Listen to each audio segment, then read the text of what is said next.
Okay, welcome to Coffee with Katie. I'm excited to have you guys here today. We have a guest. Mallory is here today from Rooted Carrot Co-op Market. She's going to be talking to us about spokesperson training, but specifically how that relates to the Rooted Carrot Market in terms of their relationship with their city and their city council. Mallory does a lot of work in this area outside of her work with the Rooted Carrot. She's a farmer. You are a farmer yourself? Yeah, small poultry farm. Yeah. Are you? I'm reading her bio right now, and we've talked a few times, but I didn't realize you were actually a farmer. That's so totally cool. But she does freelance communication work and she serves on the board, as I said, of Rooted Carrot. But she does a lot of time crafting messaging and strategy for farm businesses and organizations. So she and I were talking earlier about the impact of all of the administrative changes we're all encountering as it relates to funding in the agricultural world, which is even more why it's even more important that we're able to clearly articulate what we're doing and how we're doing it as spokespeople for our organizations so that we can pursue other sources of funding if we're not going to be able to access the the government funding that we had anticipated being able to access. So I'm going to turn it over to Mallory. She's going to go through some slides with you. We're going to have chat. We're going to have questions in the chat initially. So if you have questions, I'll ask you to mute yourself and put your questions in the chat. And then when Mallory gets through her slides, we might open it up for more casual conversation and we'll get started. So go ahead, Mallory. Glad you're here. Thanks for joining us. Right. Share my screen here.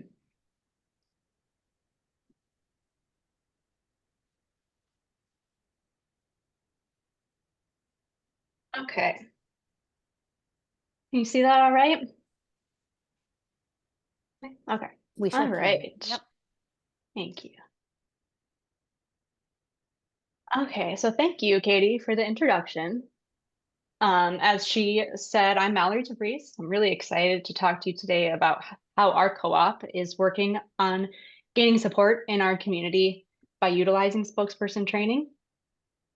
And as she said, this is, I do this kind of work as my day job, or I have contracts that I do this Sorry, I work forgot on. my other. Well, I didn't forget them. I just never.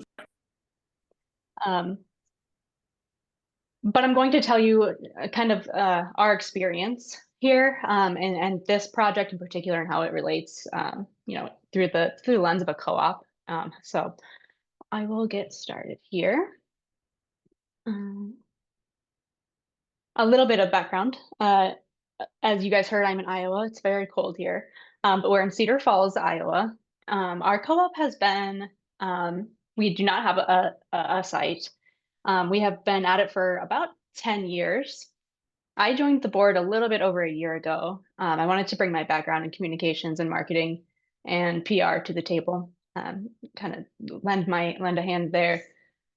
And as Katie mentioned, I am also a local food producer. I have a small pasture poultry operation, which was kind of how I got into this world of food and just how impactful a co-op would be here for my small business and all the small businesses around me.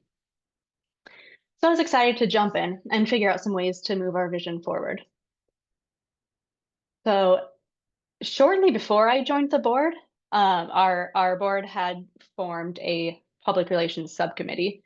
It was like 2 people, but a subcommittee nonetheless.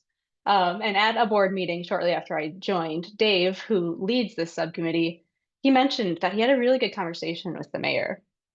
He was one-on-one, talked to the mayor, about what's been going on with our co-op or not going on. And he was saying, I think at this point I would like to move forward and make this kind of contact with every city council member. And he looked into, we're going to schedule a one-on-one with every single council person. So, and immediately, I was kind of new, a little bit shy to speak up, but my PR training kicked in and I said, okay, this, my friends, just turned into a campaign. This is the campaign. If we're talking to a lot of different people on a different at these different times, we really need to kind of get our ducks in a row here before we do that. So I will be using our experience with the city as an example throughout this presentation. But the basic advice here kind of applies to nearly any campaign.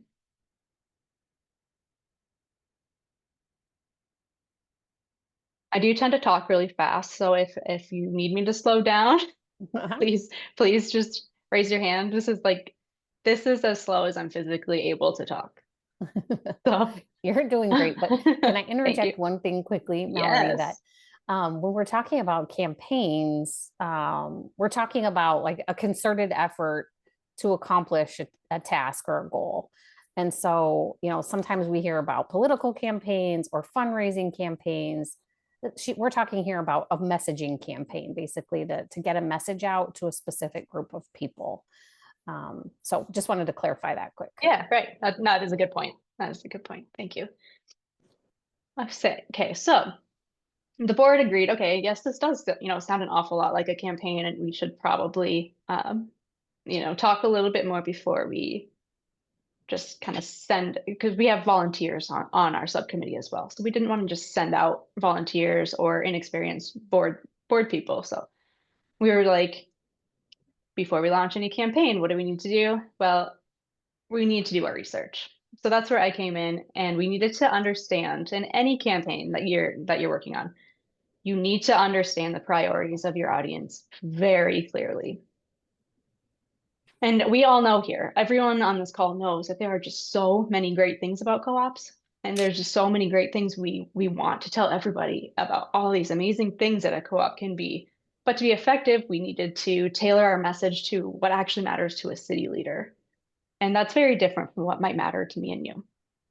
So we dug into the market studies that had been done, in the last 5 years or so, the most recent ones. We did market studies. We looked into the city's own vision plans, recent community surveys, and basically we found 4 key themes. And those are, number one, might be no surprise to anybody, economic impact is very important to a city council.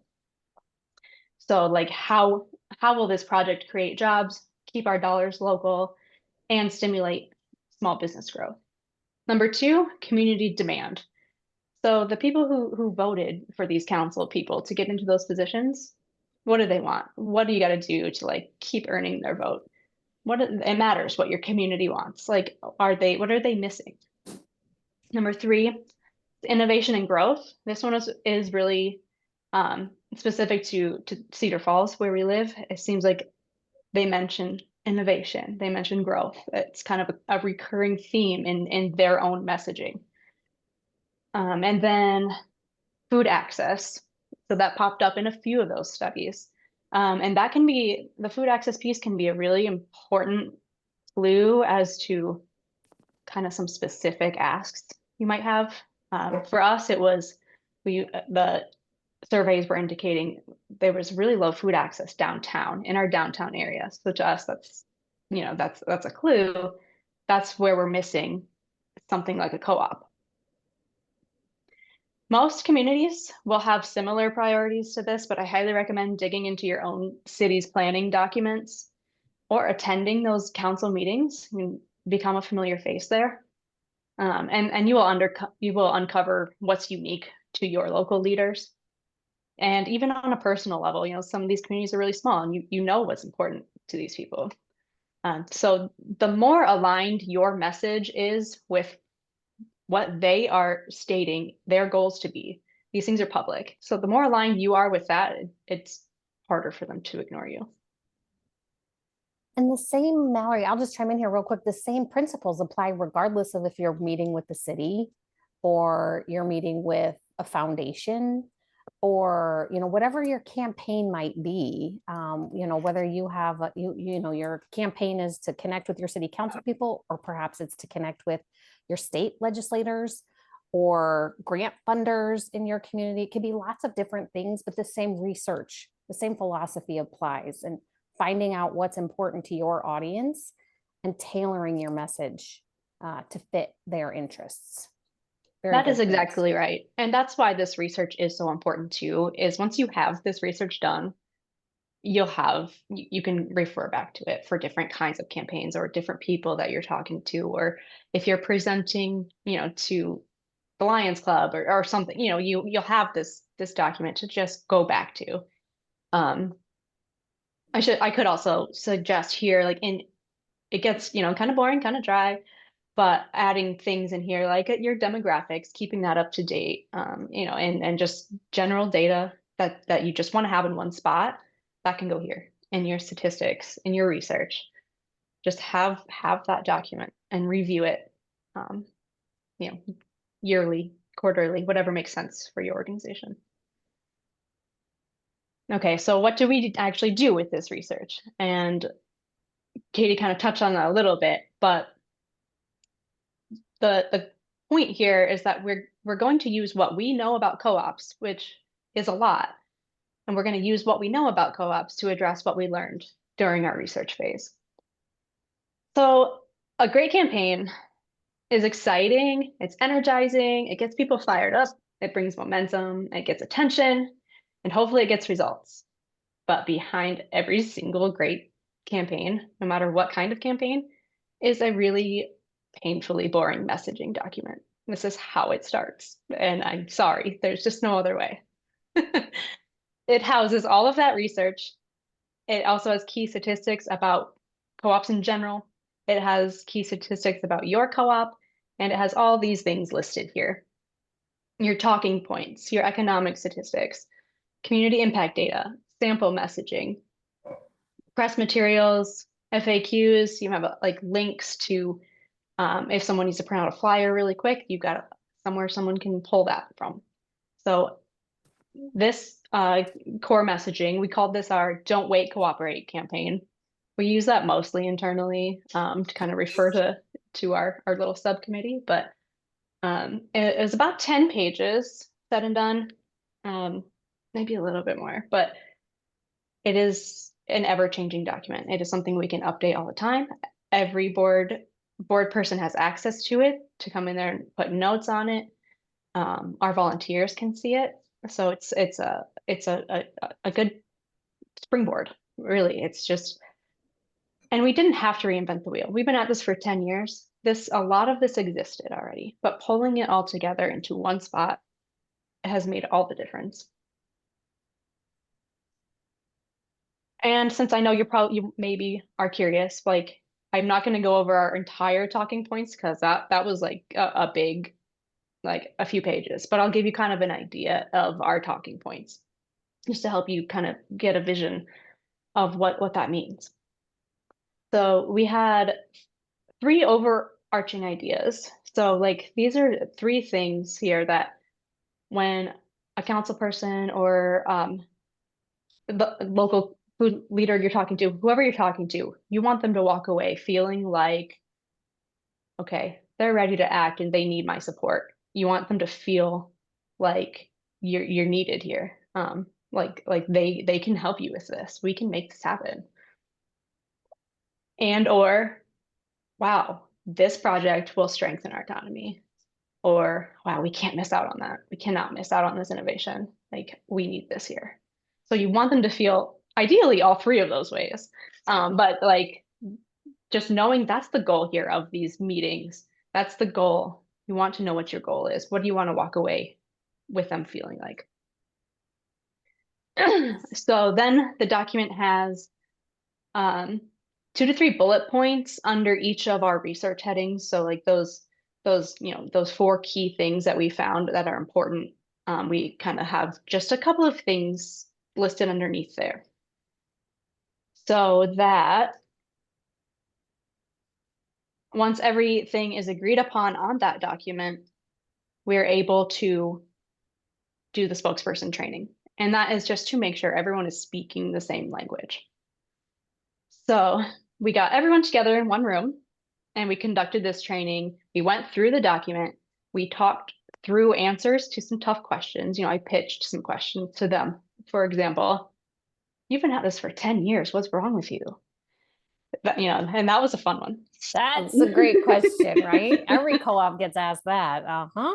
Right? Exactly. So, that's probably what we spent most of the time on is those tough questions because most people who are involved enough have, to be on the board or to be a volunteer, they know their message, they know their why, but we really wanted to make sure we had the words and we're all using the same, at least pretty close to the same language.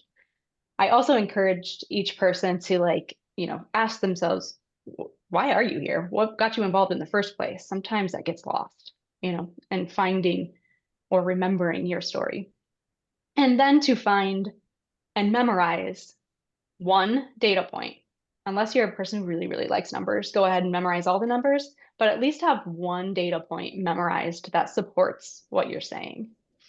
Um, so we sent these people out, they went through the training and we sent these groups of 2 to 3.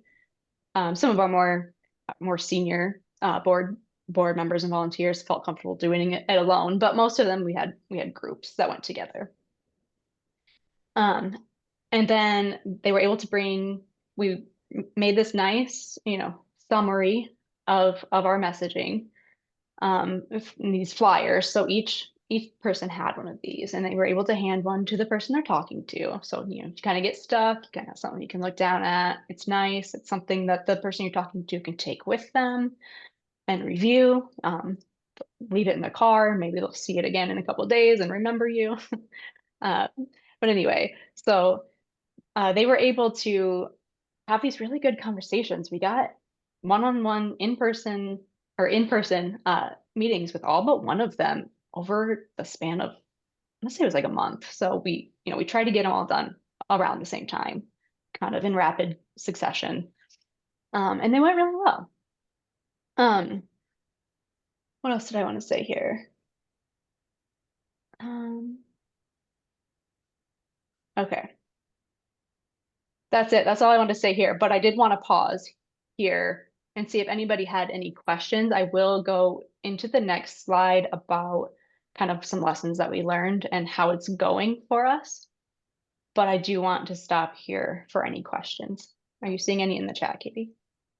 None in the chat so far. Okay. I'm doing all right. When I practiced this earlier, I was like, I spewed it so fast, it was like 5 minutes. So, okay. I've got a question for you. Please. So what was the ask of the city council? Like, did you give them a call to action at those one-on-ones? Great question. So we do have that. That is another section in the document itself is the call to action. Those will change depending on who you're talking to, of course. For us, I kind of confidential, I can't get too deep into it, but there's a specific site that we have been looking at and wanted to approach the city about because it's one that they own. So anyway, yes, it was like the first couple are kind of like we started with the people who weren't even familiar with us. So, just basic education. Some of the people who we were closer to and we felt more comfortable with were able to say, hey, what do you know about this? So yes, the call to action kind of changed based on the person and the comfort level. That is a really good question though. And to have that plan based on which council person they were assigned, they had a good idea of kind of what the ask was and if they felt comfortable asking it toward the end. If not, there's actually in the document, it's like, do you feel comfortable asking this? Yes. Okay, here's your question. Do you feel comfortable? No. Okay, please say, just say thank you. We'll follow up with you shortly. We'll keep you updated. So yeah, we talked about when is it okay to make an ask? When does it feel right? And when doesn't it? Yeah. And that's a very It's a good big part question. of the process is kind of reading the room. Where's the other person at? Right. One other question in the chat, and we do have a question from Jody as well. Why the city council? I think you just answered that question, but you might want to elaborate a little bit more on that, Mallory. Sure. So let's see. I think it was 3 years ago. I'm just gonna guess. It was about 3 years ago. We had a site identified. We had big celebrations. It was big media news. We were so excited. I wasn't on the board yet, but I was excited as a person who lives nearby. We didn't, I'm going to take ownership here and just say that we didn't do a very good job. We didn't have a good relationship with the city at that point. And some code changed on the city code changed, and suddenly our project wasn't viable. And we had to tell our donors, our members, our volunteers, okay, actually, we don't have a site. So that was devastating. It really kind of knocked the wind out of our sails for a little while. And we don't want to make that mistake again. Not only did we kind of mess up with that city council, it's actually like a totally new city council now too. There's there's different people, and some of them hadn't heard of us. So it was kind of like, all right, let's start over. Let's start fresh, and we're not going to make that mistake again. So, because it's like, who could we have asked for a favor to like help us with this code? We didn't have any friends, and now we do. So, long story short.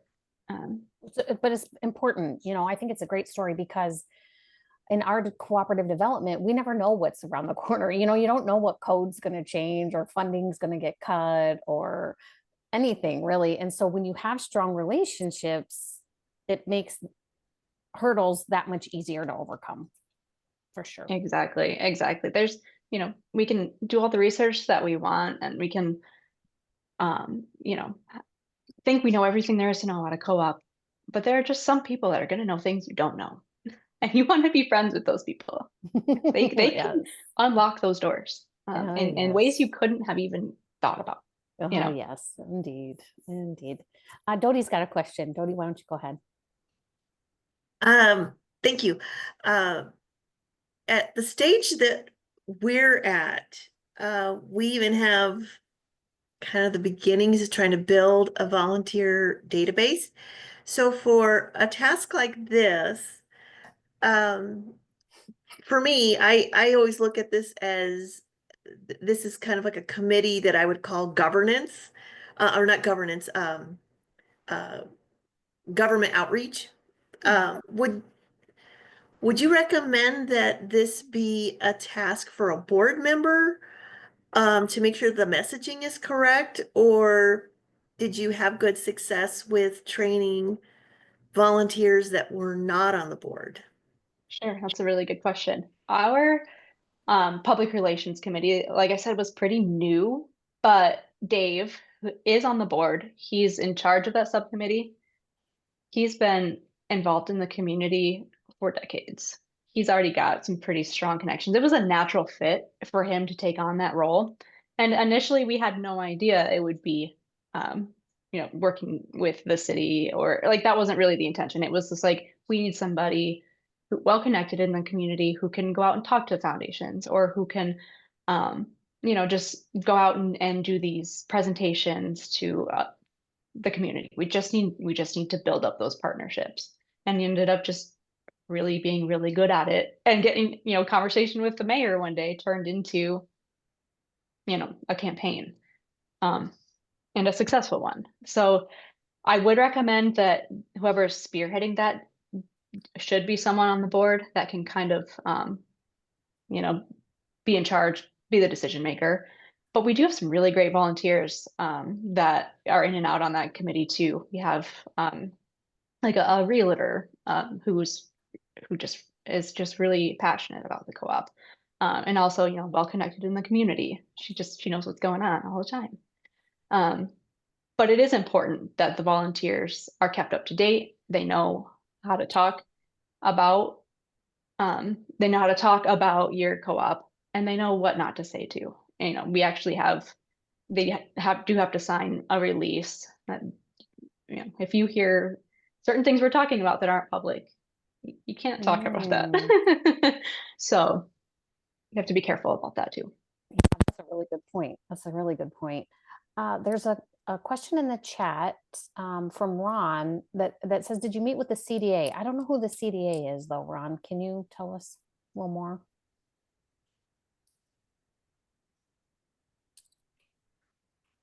It's the Community Development Authority. Like an economic development. Correct. Got it. Okay, good question. Yes, I guess organizations like that, exactly. We actually have our monthly board meetings at our economic office. So because of Dave, our PR guy, he knows everyone.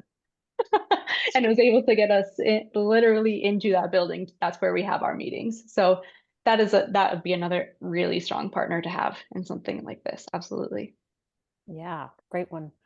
Bernadine is here. I'm glad you're here, Bernadine. You just asked a question in the chat about building relationships with city council people and when that should start. How early should they start reaching out to them? Earlier than we did.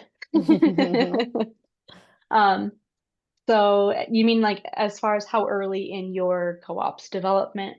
Yes. Right? Okay. Bernadine is from Southside Food Co-op, which is a Chicago co-op, pretty early in development, I would say. Hundreds of members in that range, I think is probably accurate. Yes, she's saying yes. I would say it's never too early to start forging those relationships. I wouldn't come out like a full-scale campaign at this point yet, but like these things take a while. Yes. And if you don't have any research done yet, unless, I mean, I rushed this. This should take months. If you have months to build this, that's better than being like, oh, Dave's got something cooking, I need to get this done.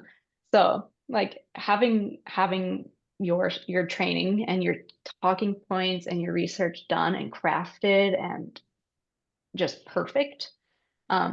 If you have time to do that beforehand, I would definitely recommend doing that first. And then if you have the time to be strategic about, meeting those people, that's ideal. You find out what their interests are, find out why they're on what their passion is. Why are they doing this? Why are they on the council? Because there are very few problems that a co-op can't at least try to solve. I feel like, That's a good point, right? Yeah, we cover a lot of bases. Yeah. Yeah. And there's, in doing this research and in finding out what these council people want, you're kind of also inadvertently finding out what your community wants. They elected these people after all. So true story. Speaking that language, I guess.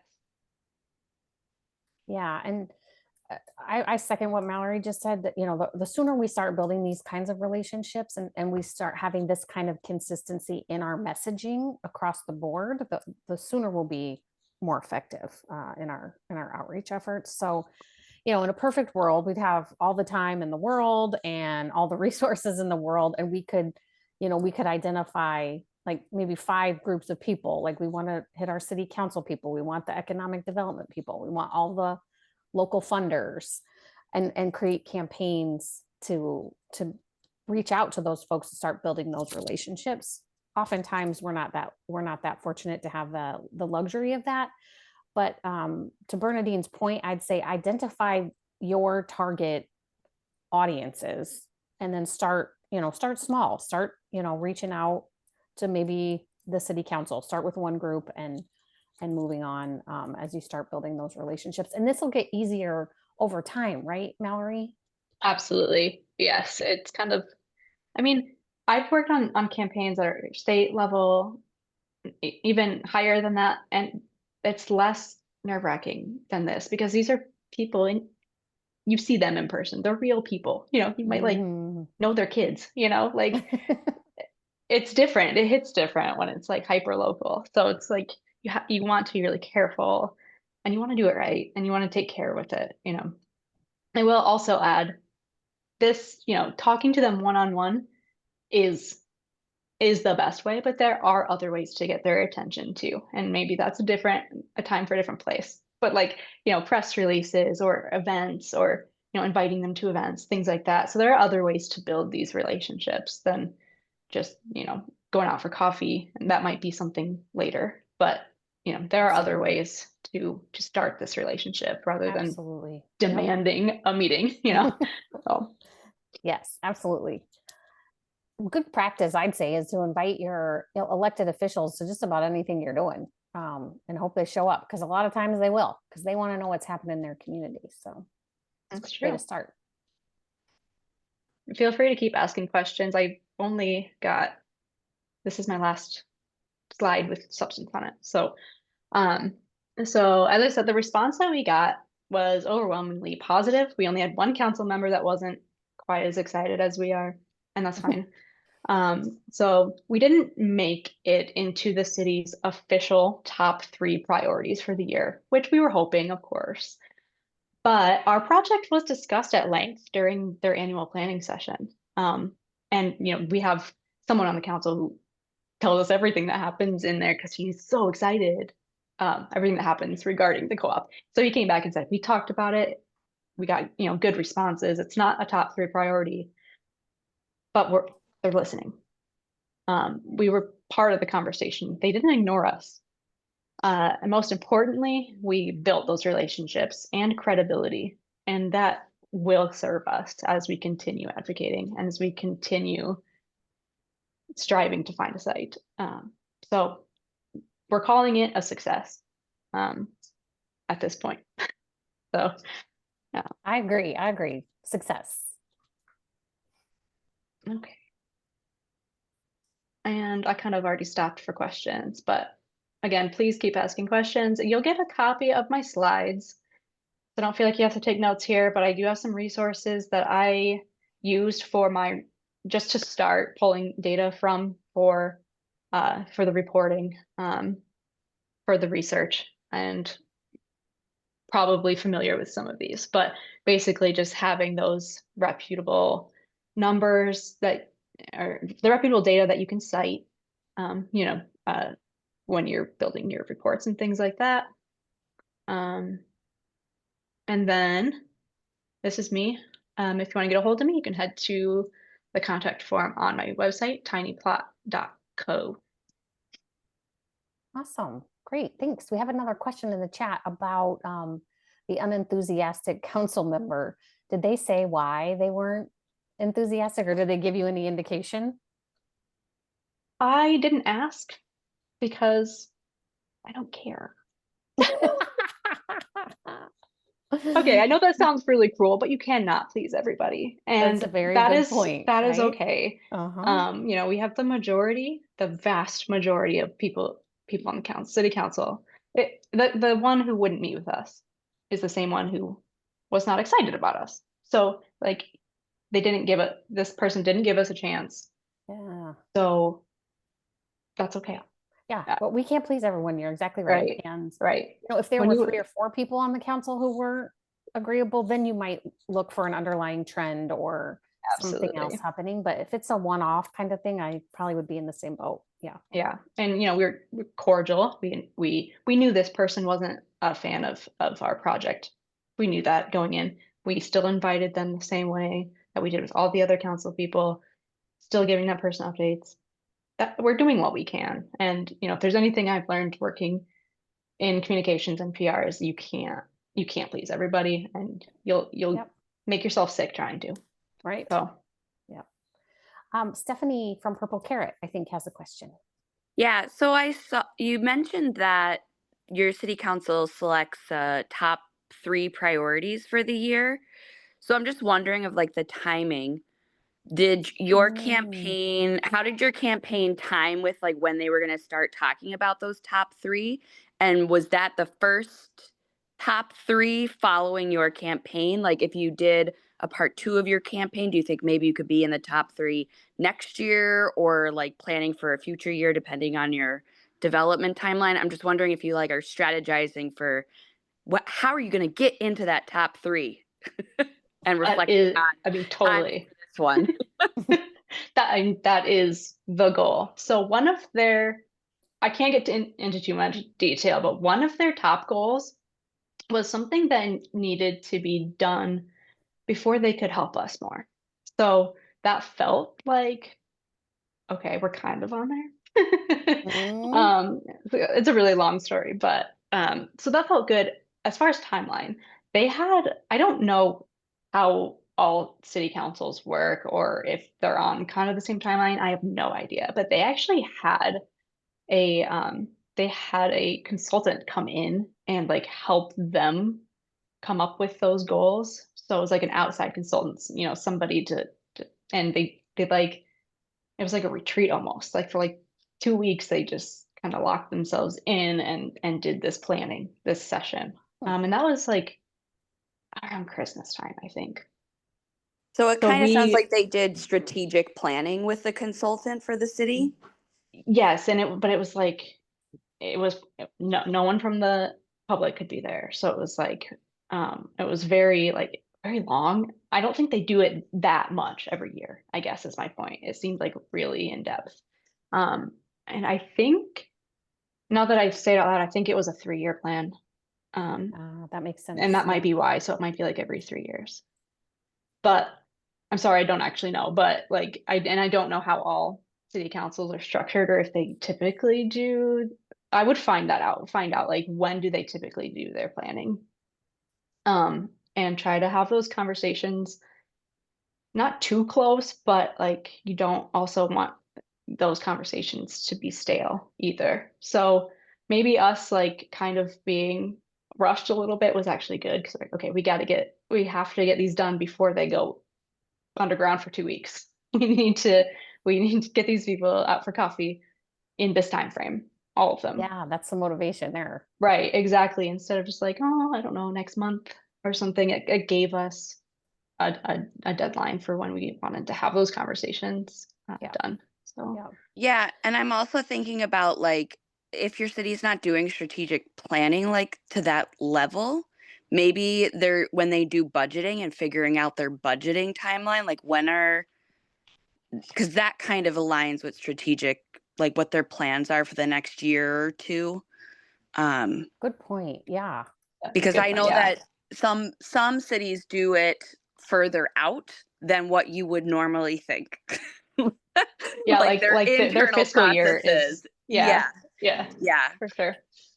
Yeah. So Yeah. that's just really, really interesting.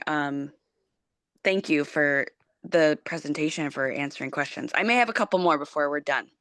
Yeah, please do. And please realize like I'm not a political expert. I do I do consult on these things a lot, but definitely check out your city, your county, figure out what's going on at your local level. Because if there's anything I've learned, it's that I don't know. I don't know what they're doing sometimes.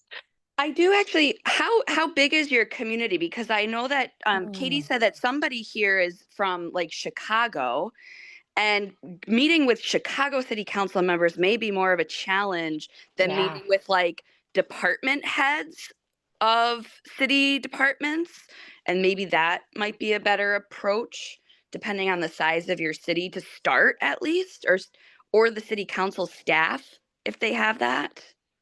That is really true. And before I was on the board and when we had that first site identified, so the relationships that we did have were with the city staff, and they weren't very strong relationships. So what we learned was that in our community, we learned who was actually making the decisions. And I think that differs from community to community, who is actually going to be able to pull those levers for you.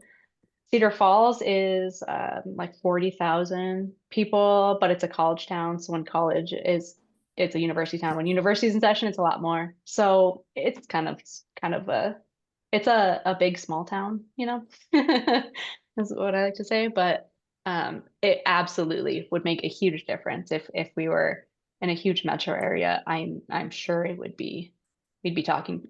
It'd be harder, yeah, to get Yeah. clarity.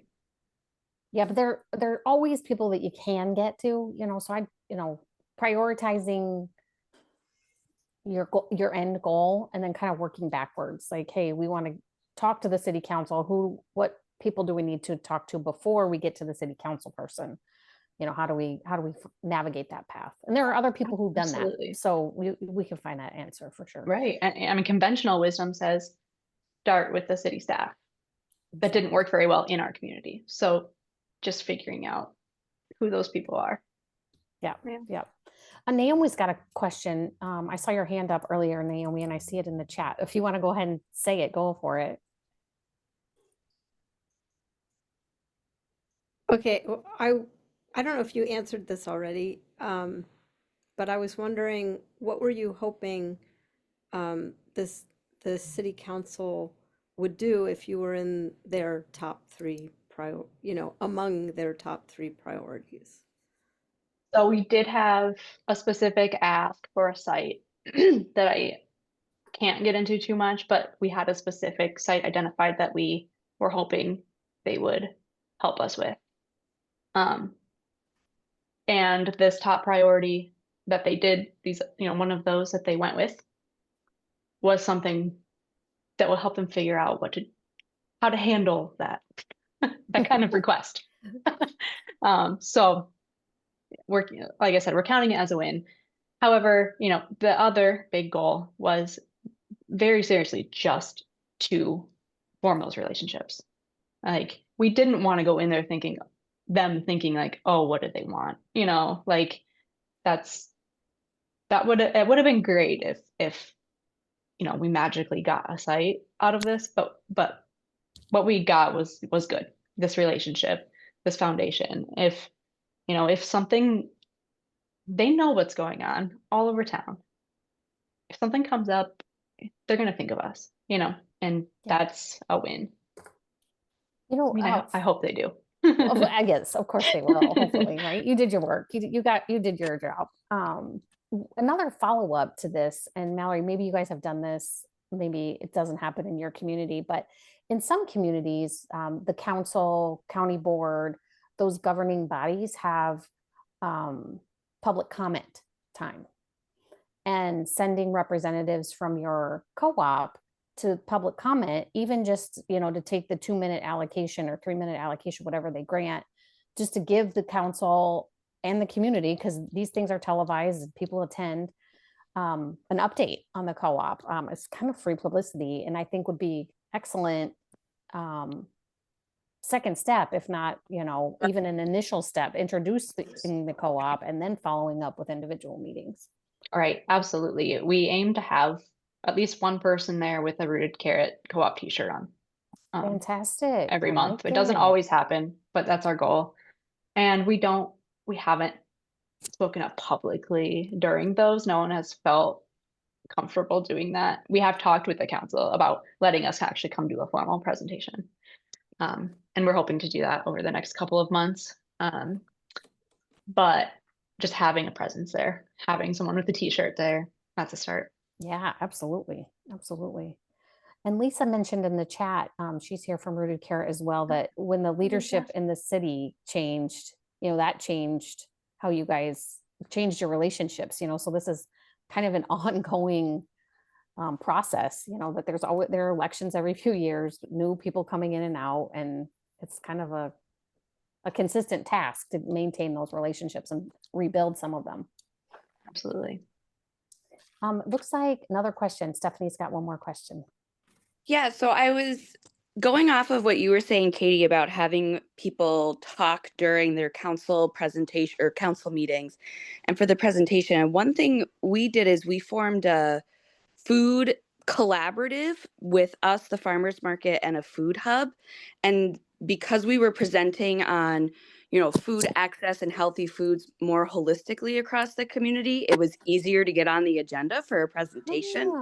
So if you're not getting traction on your own, if you've got some partners locally to maybe expand out the focus, and, also really it shows that you're supporting your community and doing all that good stuff. So just an idea. If you have any questions. I was not there for my co-op. It was before I started with it, but I know people who were. So I could certainly connect anyone with those. Great idea. Very good idea. I'm glad to see Lisa on. She's the one who actually came up with our "Don't Wait, Cooperate." slogan. Isn't that great? Yeah, Lisa, that's awesome. I love it. It could apply to many things, like, don't wait, cooperate, become an owner.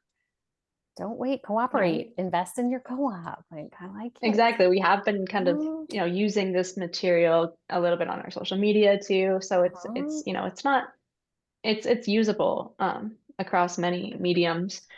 Lisa was able to go to talk to our county supervisor, and we already had this material. Like, so just some really slight tweaking to this content you've already got. It just really makes it a lot less daunting to be like, okay, I'm going to go do a presentation. What am I going to say? Well, we already kind of know. Yeah, absolutely. Speaking of the materials, can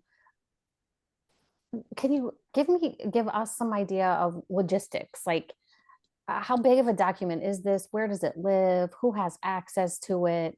If we're thinking about doing something like this in our co-op, what kind of structure would it have? Sure. So each of I don't know if you've ever worked on Google Workspace or in Google Drives. There's a way it's supposed to work, and you know how it actually works. I'm going to tell you the way that it's supposed to work.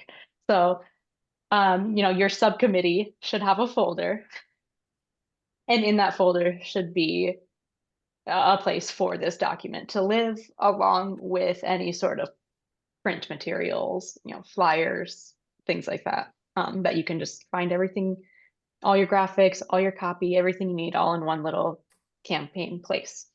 So that's where it should live. Your communications, if you have a communications team, that's also a natural spot for it.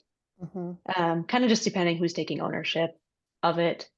The document itself is about 12 pages, so it's not like one page is just a sample press release. So you can go in and copy that press release, tweak it. So we don't use that very much, but it's there if you need it. Yeah, having a draft press release is such a great practice, just generally speaking, for us as cooperators, because there's a structure to a press release, and the beginning and the end can be pretty similar, and the stuff in the middle is what changes. So that's a great idea.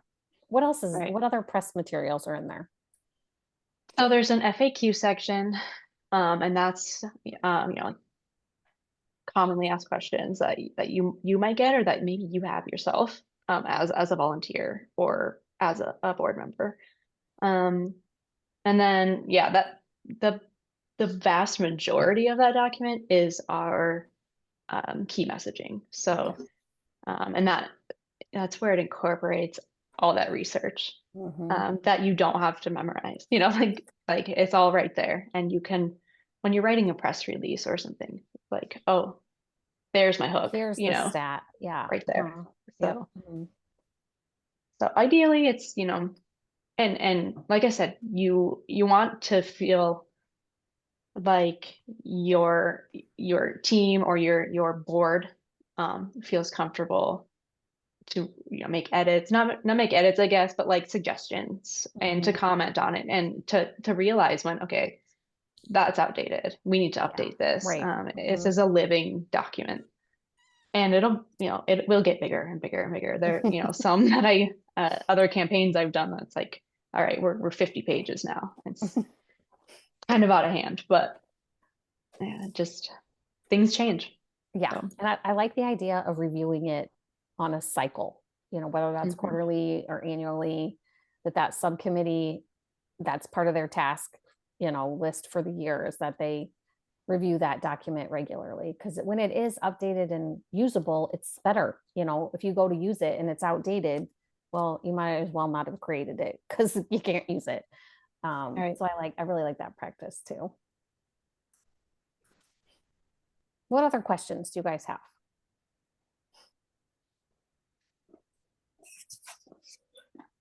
That toilet seat with the pretty hinges looks like the hinges. You guys, this is funny, because I'm reminded of a time at the Green Top Grocery Owner Loan Campaign. We're making phone calls, and somebody told us, we're calling people to ask them to contribute to the campaign, and someone was telling us about their colonoscopy preparation. Like, you know what? We don't need to talk about that right now. We'll call you another time. Oh, so funny. Is So that funny. is that part of your callers training, Katie, Absolutely. that you do? It is. Absolutely, Stephanie. It sure is. That story comes up in almost every training I do with capital campaigns, for sure. Okay, well, we don't need to keep you anymore, but we're happy to stay on if you have more questions. But big thanks to you, Mallory. This is really helpful. I think it's inspiring to see someone with your professional background apply, and this is true in our world, in the cooperative world. We're doing such awesome work, but yet we don't have many of the same assets, or, we don't have the same skills or the same systems that businesses have and other industries have. And so this is a really great practice we can take from the public relations field and apply it to what we're doing in our field, and help our organizations grow. So thank you very much.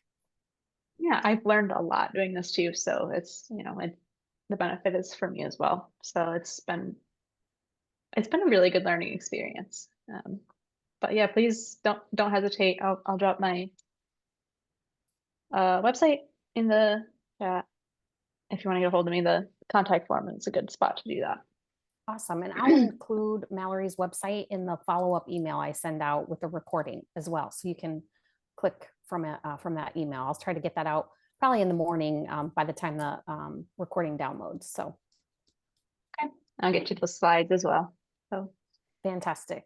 Sounds great. Sounds great. Thank you, everyone. Yeah, thanks for joining us, everybody. Have a good night. Thank you. Good night. See you, Ron.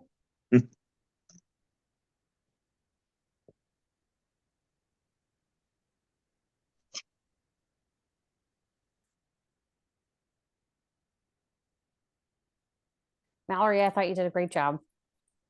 Thank you. I can't believe I actually filled that much time. I usually talk so fast. You did great. And I knew there'd be lots of questions. I knew folks would have.